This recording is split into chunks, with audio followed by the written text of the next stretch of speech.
येरे येरे माणसा तुला देतो पैसा, पैसा झाला मोठा आणि माणूस झाला खोटा. लहान मुलांची जी बडबड गीतं आहेत, या बडबड गीतामध्ये काही गोष्टी बदलल्या तर अशा प्रकारे एक सध्याच्या परिस्थितीमध्ये जे आपण आपल्या अवतीभोवती ज्या वाईट परिस्थिती घडताना बघत आहोत, एखाद्या व्यक्तीच्या विषयी जे वाईट घडताना बघत आहोत आणि या सगळ्याचं मुख्य कारण म्हणजे पैसा आहे.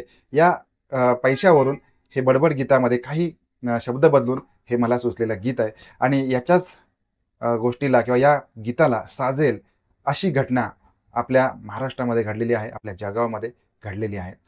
आता पैसा हे सगळ्या गोष्टींचं, सगळ्या वाईट प्रवृत्तींचं मूळ आहे का? तर अजिबात नाही. परंतु ज्या ठिकाणी अगदी नगण्य किंवा हाताच्या बोटावर मोजण्या इतक्या ज्या घटना घडतात आणि या घटनांचं जे स्वरूप आहे ते इतकं भयानक असतं, की एखाद दोन घडणाऱ्या घटना देखील आपल्या अवतीभोवती प्रत्येकाच्या बाबतीमध्येच घडतात की काय, अशा स्वरूपामध्ये आपल्याला वाटत असतं.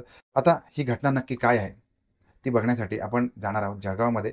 जळगावमधला पाचोरा भाग आहे. त्याच्यामध्ये एक शेवाळे नावाचं गाव आहे किंवा वस्ती आहे.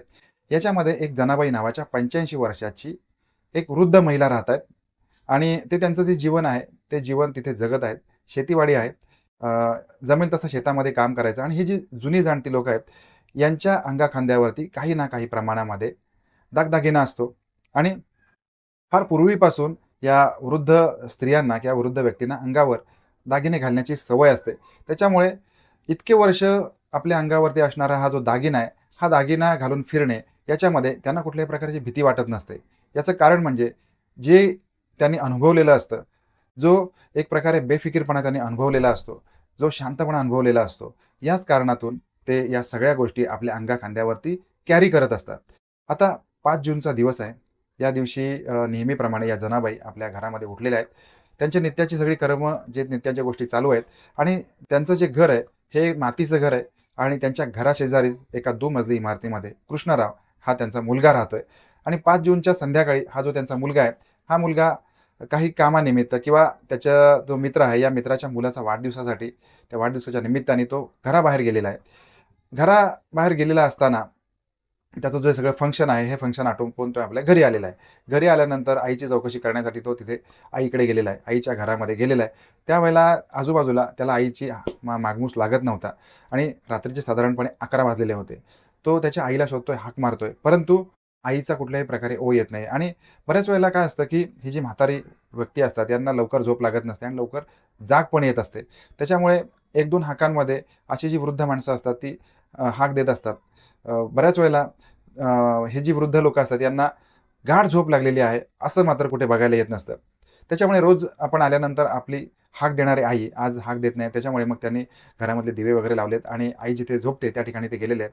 तिथे बघतात तर अत्यंत भयानक असं विदारक असं दृश्य त्या ठिकाणी होतं. त्यांची जी 85 वर्षाची वृद्ध आई आहे, ती रक्ताच्या थारोळ्यामध्ये पडलेली होती आणि तिच्या अंगावरचे दागिने हे गायब झालेले होते, ओरबाडून घेतलेले होते. आता ज्या स्वरूपामध्ये तिला मारलेलं होतं, ते जे स्वरूप आहे ते अत्यंत भयानक होतं. तिच्या डोक्यावरती एका रॉडने खूप जोरामध्ये वार केलेला होता आणि या वारामुळे तिच्या डोक्याचे 2 छक्ल झालेली होती. इतक्या जोरामध्ये तिच्या डोक्यात वारघात केलेला होता आणि तिच्या गळ्यामध्ये असलेला 1 तोळ्याचा पोत, त्याचबरोबर कानामधली 2 तोळ्याची कर्णफुलं उरबाडून गायब झालेली होती. आणि आता समोरून असं दिसत होतं, की चोरीच्या उद्देशाने या वृद्धेचा खून करण्यात आलेला आहे. आता पोलिसांना बोलवलंय, पोलीस तपास करतायत. पोलिसांचा असा संशय आहे, की गावामधलीच कोणीतरी व्यक्ती आहे, ज्याने इतक्या मोठ्या प्रमाणामध्ये, इतक्या मोठं भयंकर कांड करून हा व्यक्ती गायब झालेला आहे. कारण या महिलेचा किंवा या वृद्ध स्त्रीचा जो मुलगा आहे, हा मुलगा बाहेर आहे, वाढदिवसासाठी गेलेला आहे. या सगळ्या गोष्टीची इत्थंभूत माहिती घेतल्यानंतर जो कोणी आहे, त्याने या घरामध्ये प्रवेश करून या जनाबाईंना जीवानीशी मारलेलं आहे.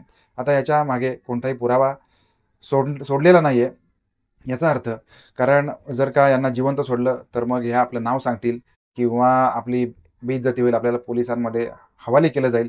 या सगळ्याच्यासाठी मग त्याने हे जे दागिने आहेत, ते ओरबाडून घेऊन त्यांना ठार केलंय. आता या सगळ्या गोष्टींमधून आपण शिकायचंय काय? समजून काय घ्यायचंय? आपण अनेक अशा घटना बघत असतो, की ज्या घटनांमध्ये या ज्या वृद्ध पुरुष असतील, वृद्ध स्त्रिया असतील, आजी-आजोबा यांच्या वयाची जी लोकं असतात, यांच्या बाबतीमध्ये अशा असंख्य घटना घडताना आपण आजकाल बघतोय. याचं कारण ही जी एकाकी वृद्ध असतात, यांचा जो प्रतिकार करण्याची जी क्षमता असते ती अजिबात नसते. त्याच्यामुळे यांना आपण कशाही प्रकारे यांच्या जीवाशी खेळू शकतो आणि यांच्याकडे असलेली मालमत्ता आपण हिरावून घेऊ शकतो. या सगळ्या गोष्टींची खातरजमा झाल्यामुळे मग अशा स्वरूपामध्ये काही समाजकंटक त्यांचा धीर होत असतो आणि मग एका अबला स्त्रीला किंवा अबला वृद्धेला तिला मात्र तिचा जीव गमवावा लागत असतो. आता याच्यातून आपण धडा काय घ्यायचा आहे, तर शक्यतो आपण एकटं राहू नये. आपण ज्या ठिकाणी असाल त्या ठिकाणी गर्दीमध्ये राहावं, गर्दीमध्ये उभं राहावं किंवा आपल्या घराच्या अवतीभोवती थोडंसं तरी आपल्या जी माणसं असतात या माणसांमध्ये आपण राहिलं पाहिजे. आणि जे व्यक्ती जे तरुण आहेत त्यांनी आपले जे आई-वडील असतील, आपले म्हातारे स्त्री-पुरुष आपल्या घरामध्ये असतील, तर त्यांना एकटं पाडू देऊ नये, हाच या घटनेमागचा आपण बोध असू शकतो. आणि आता ही जी घटना आहे, ही घटना प्रसार माध्यमांमधून आलेली होती. त्याप्रमाणे आपल्यापुढे सादर केलेली आहे आणि याच्यामध्ये पोलिसांचा अधिक तपास सुरू आहे. त्याच्यामुळे याच्यामधील अधिक काही माहिती, आरोपीचा सुगावा पोलिसांना येत्या काळामध्ये लागू शकतो. परंतु एक आपण काहीतरी बोध घ्यावा, आपण काहीतरी समजून घ्यावं. आपल्या अवतीभोवती ज्या काही गुन्ह्यांच्या घटना घडतायत त्या आपल्याला कळाव्यात, यासाठी ही संपूर्ण घटना आपल्यापुढे तातडीने सांगण्यात आलेली आहे. आता हा व्हिडिओ आपण पहिल्यांदा बघत असाल तर चॅनलला सबस्क्राईब करा. आपण अशा स्वरूपामध्ये नवनवीन आणि लेटेस्ट क्राईम स्टोरी या चॅनलवरती घेऊन येत असतो. भेटणार आहोत आपण अशाच एखाद्या नवीन क्राईम स्टोरीमध्ये. तोपर्यंत काळजी घ्या. धन्यवाद.